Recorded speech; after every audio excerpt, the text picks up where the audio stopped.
A 12-foot ladder is leaning up against a house. The base of the ladder begins to slip away from the house at a rate of 1/2 foot per second. How fast is the top of the ladder moving down the side of the house when the ladder is 3 feet away from the side of the house? So let's take our time and see if we can gather all the information we need to solve this problem. First, we know the ladder is 12 feet long, so the length of this red segment here would be 12 feet. So the ladder does form a right triangle with the house and the ground. But the base of the ladder is slipping away from the house, so it's moving in this direction at a rate of 1/2 foot per second.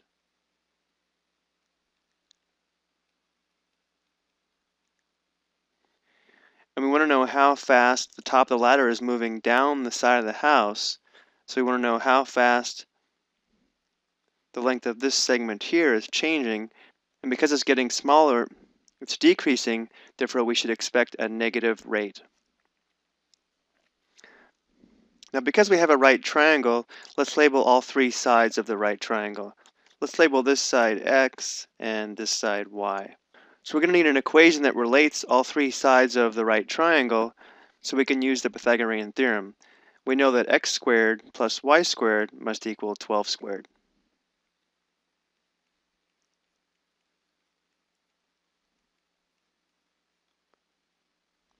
Now because we labeled this side x and we know it's sliding out from the house or x is increasing, this is telling us that dx dt, or the change of x with respect to time, is 1/2 feet per second. And let's go ahead and label that 0.5 feet per second. And the question is, how fast is the top of the ladder moving down the side of the house? Since we labeled this side y, we need to determine dy dt, or the change in y with respect to time. And we want to know dy dt when the ladder is 3 feet away from the house, so we know that x is going to be equal to 3. But notice how it doesn't tell us what y is going to be when x is equal to 3. So we do have to determine the value of y when x is equal to 3, and we know the hypotenuse would be equal to 12. So let's go ahead and do that now. So using the Pythagorean theorem, we know x is 3, so we'll have 3 squared plus y squared equals 12 squared.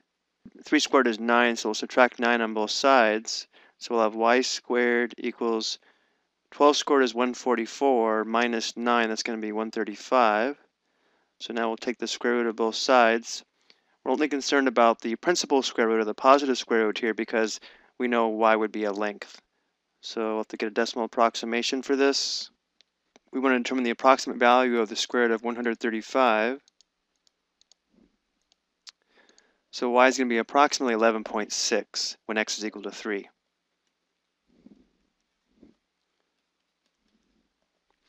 So now to determine dy dt, or the change in y with respect to time, we'll need to differentiate both sides of our equation here with respect to t.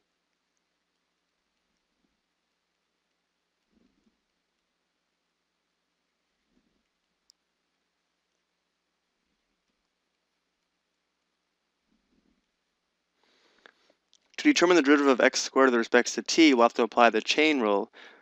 So we'll have 2x times dx dt plus the derivative of y squared with respect to t would be 2y times dy dt. The derivative of 12 squared is a constant, so that would be 0. So let's go ahead and solve this for dy dt. So we'll subtract 2x dx dt on both sides. So we'll have 2y dy dt equals negative 2x dx dt.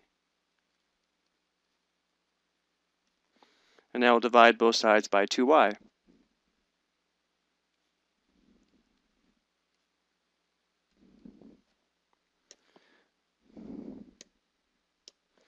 So we have dy dt equals, these 2's simplify out, so we have negative x divided by y times dx dt. And now that we already have x, y, and dx dt, we can determine dy dt.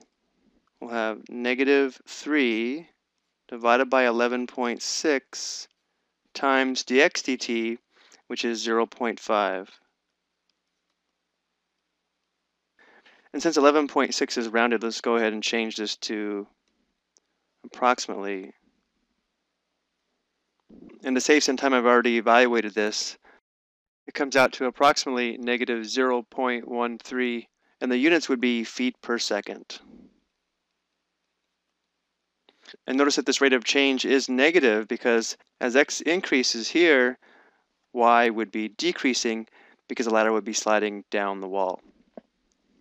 So we'll go ahead and stop here. I hope you found this helpful.